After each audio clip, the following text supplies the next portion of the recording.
This special podcast is brought to you by iLaunch, South Africa's top woman-led recruitment agency.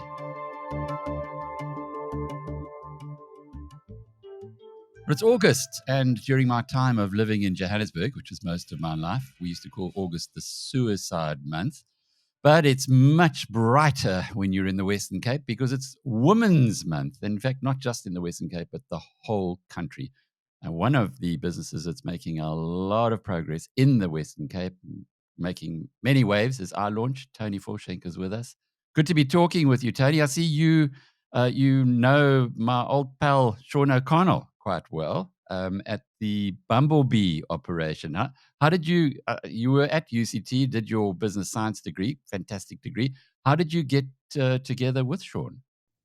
So Sean's actually related to me. He's my father. Uh-huh. So we've been an avid, Okay.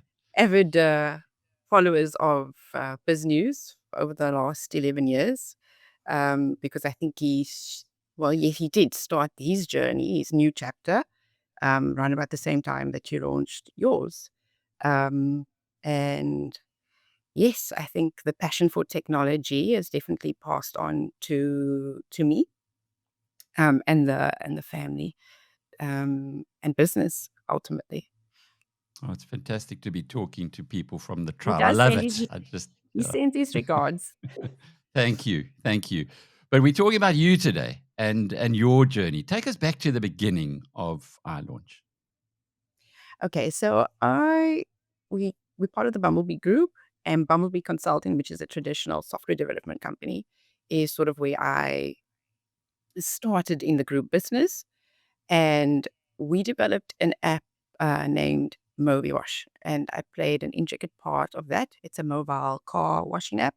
You click a button, and the car wash comes to your home. Uh-huh. And it was a wonderful time to be part of it. I think that was about 2017, because there's a big misconception about apps that they solve all your problems. No, you click a button and that needs to trigger a series of events. And so from developing that application to rolling it out into the market to it now being 8 years old and a fully fledged business, uh, it was wonderful to see. I think that's where my passion for sort of technology was cemented, and I got to understand the ins and outs of the different roles, the capabilities of different individuals.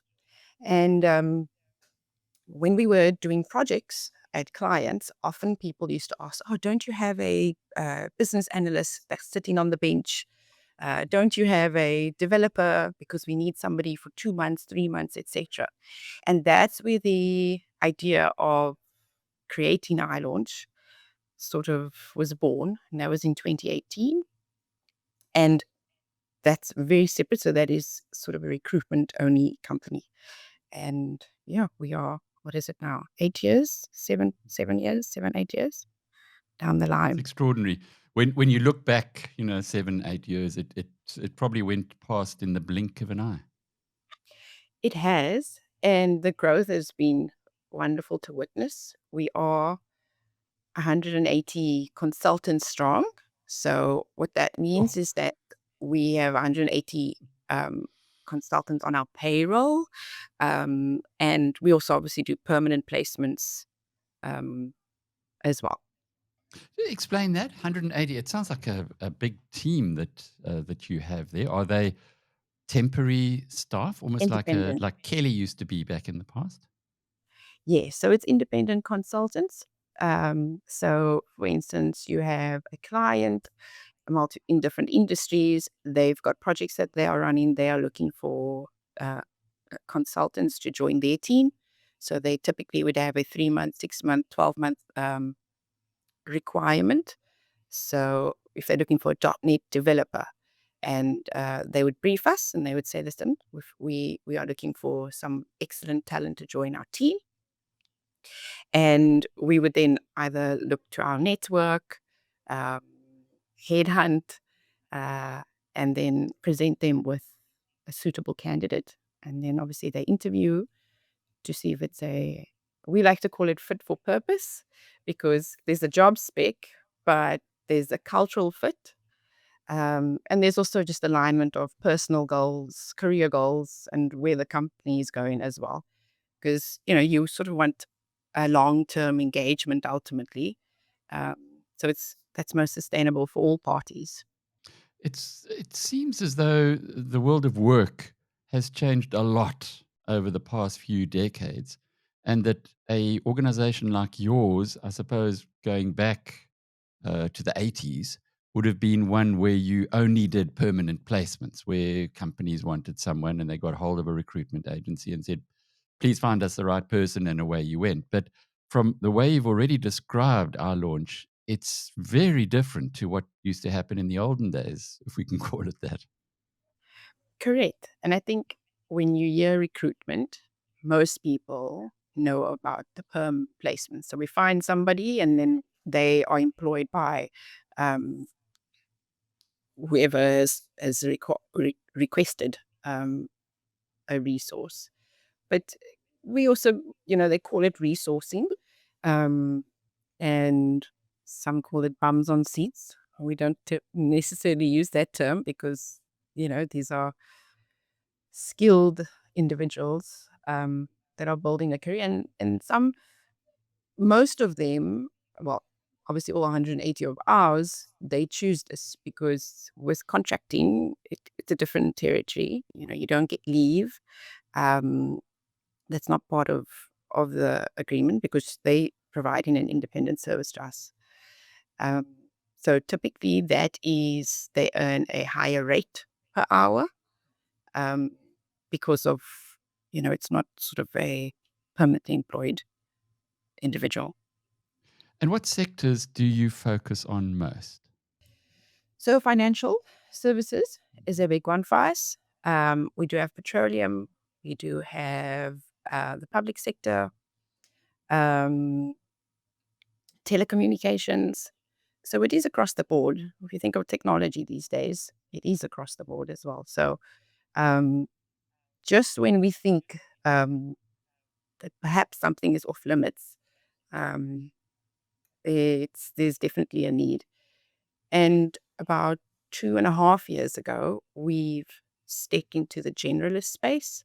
So in addition to IT recruitment, we do offer finance uh, roles or recruitment around that, as well as sort of business administration. So that Now, has been uh, mm, IT is definitely the future, and I suppose artificial intelligence as well. If someone phoned you up and said, we need someone to get our business into the 21st century, we need AI competence, can you help? yes. So that has in the last 12 months has been uh, a demand, should I say. And it's a tricky one because if you think of AI, the last 3 years has been the key focus, but I think definitely in the last 12 months, um, it sort of has touched the average Joe. Mm. Um, and with our clients, there have been projects that they are now launching, and they come to us and they're quite honest and they openly say, listen, we have no idea about what sort of roles are in AI, what how do we benchmark salaries? What are these individuals wanting in the market? What are their experiences?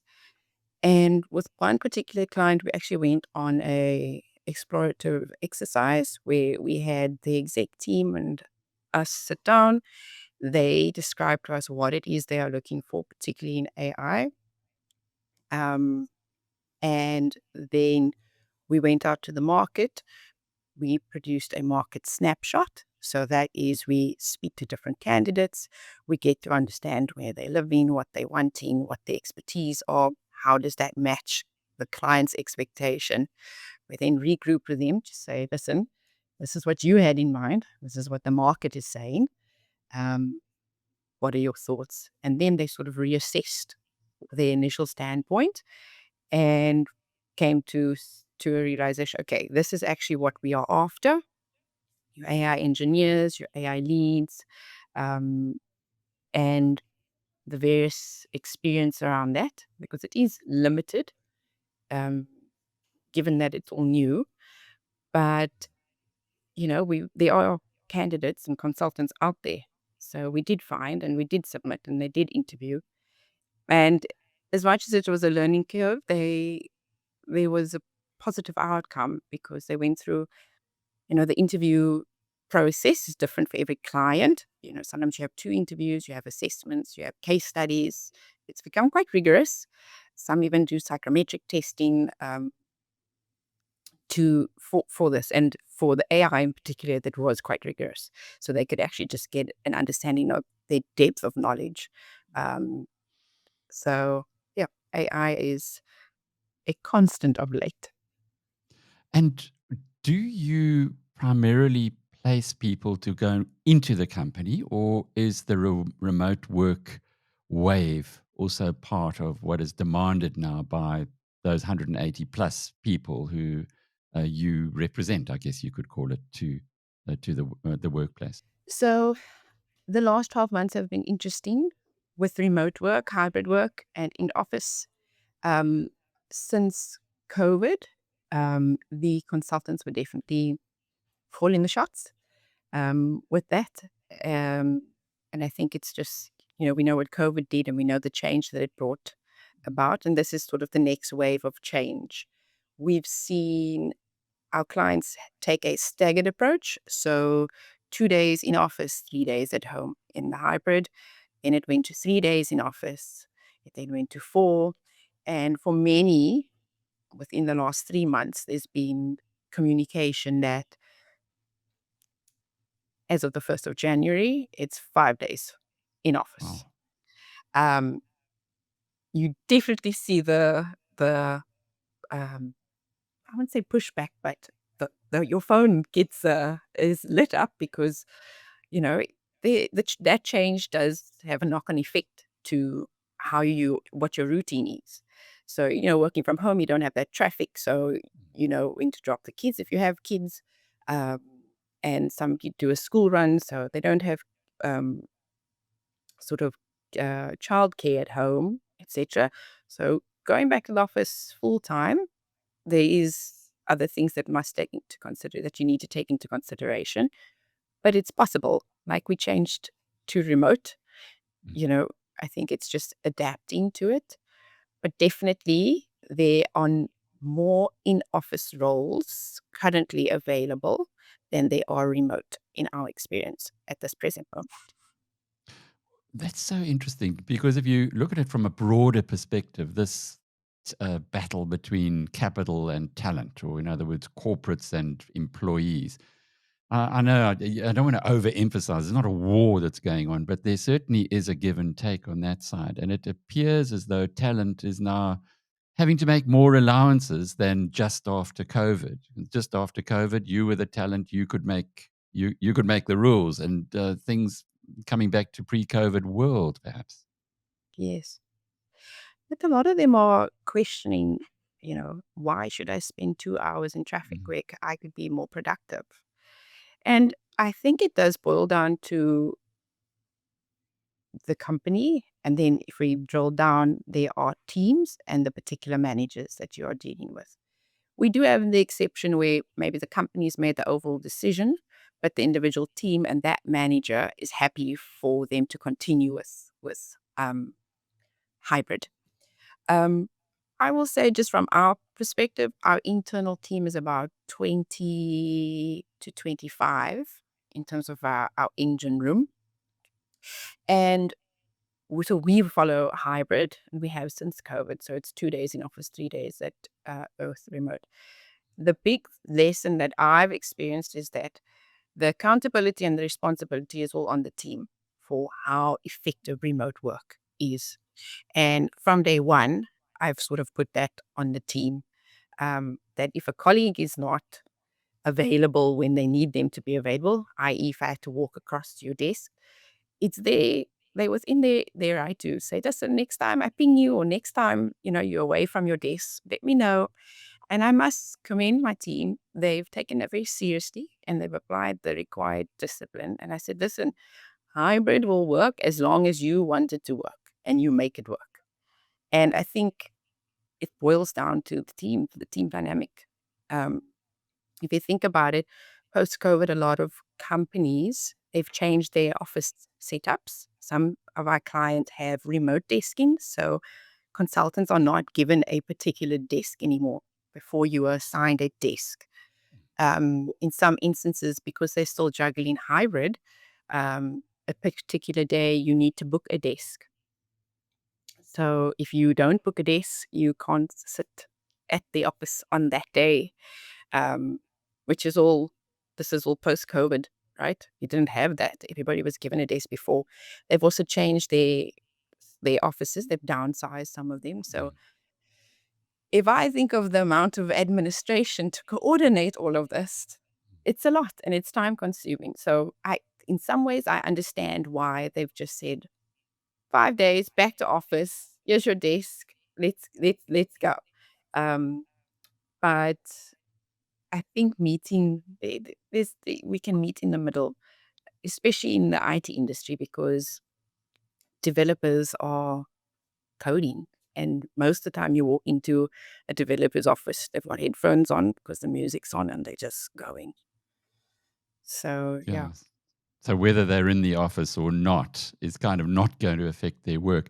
Tony, you're in a unique situation in that you have got a team that is, particularly in the tech sector, who are in demand from the business world. And you've also uh, got a business science degree, so you understand how the business works as well.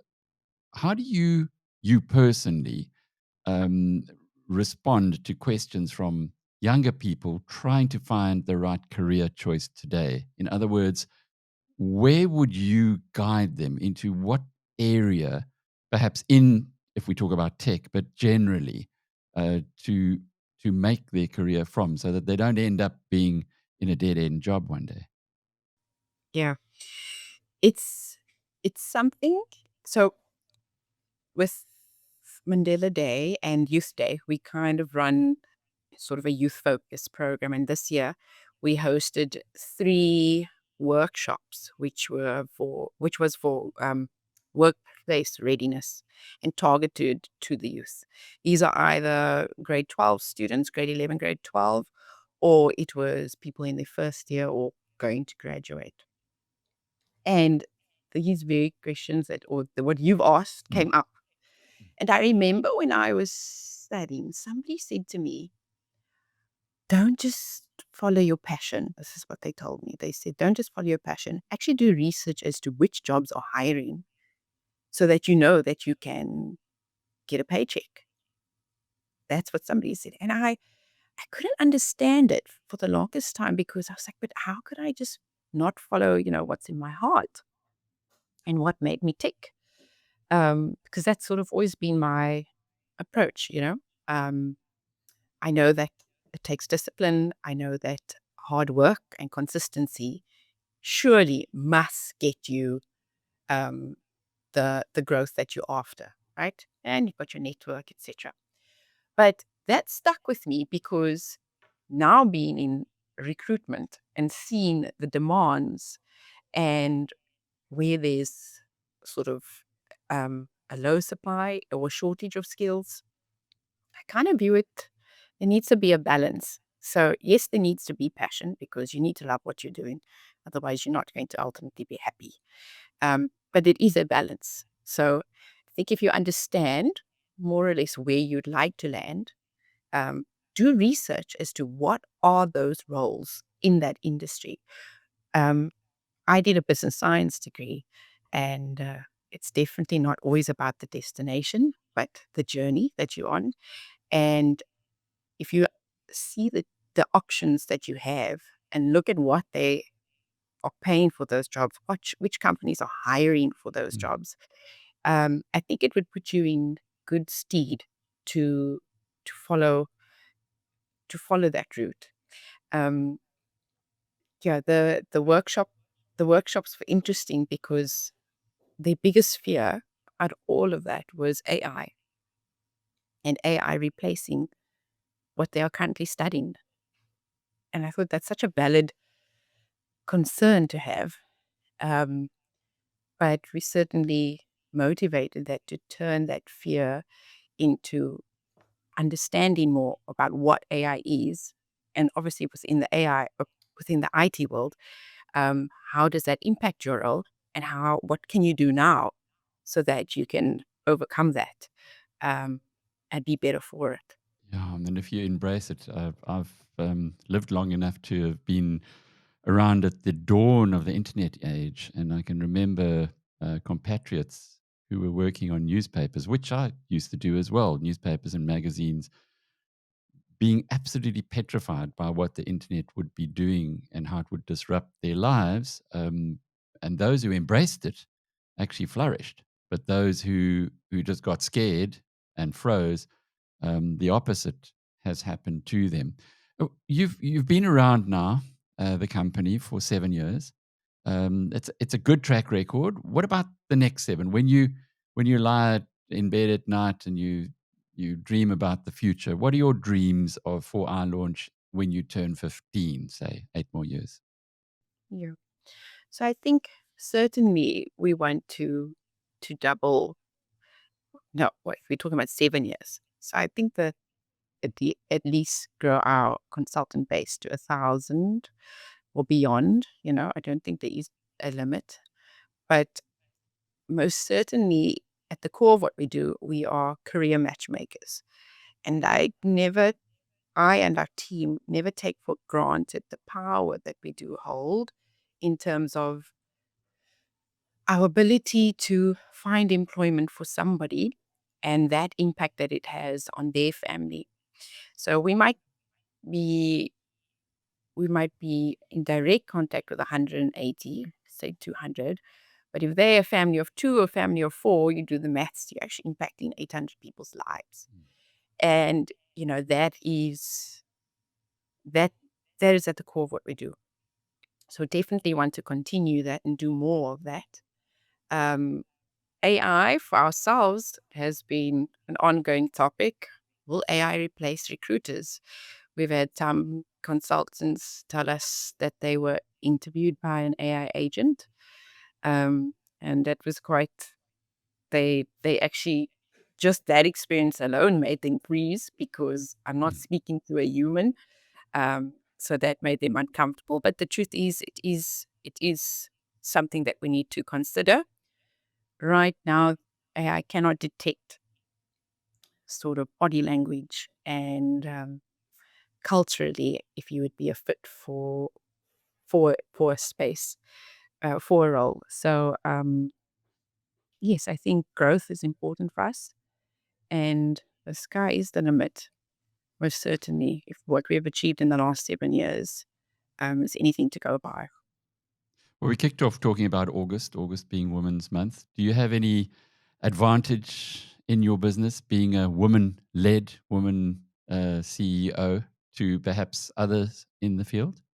So my team is also 95% women.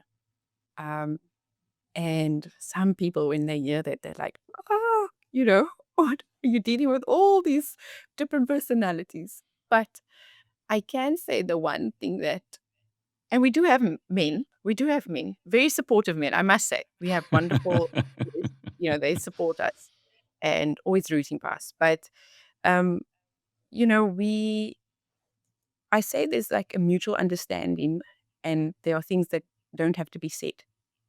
So you're juggling all these things. And I think because we can relate on that level, there's like a connection, and it assists us in our productivity, in our efficiency, in just getting the job done. If you think of women, a lot of us in our team are moms. So we're juggling that as well. And you're multitasking. And I think it's just in who we are. And it is in our workplace. And we are quite empathetic. I'm not saying our counterparts are not, but I think it does play a role in how we manage situations, um, how we guide and navigate others. And for us, a personal high touch relationship with whether it's with our clients or whether it's with our consultants, it's very important to us because we are dealing with people at the end of the day, and these are people's livelihoods. So we don't take that for granted. So I think having that womanly touch does help us quite a bit. I love what you said as well about being a career matchmaker. There's no way I would ever entrust matchmaking to a man. So it, in in this perspective, it looks like you're certainly in the right area. Toni Volschenk is the chief executive of iLaunch. I'm Alec Hogg from biznews.com.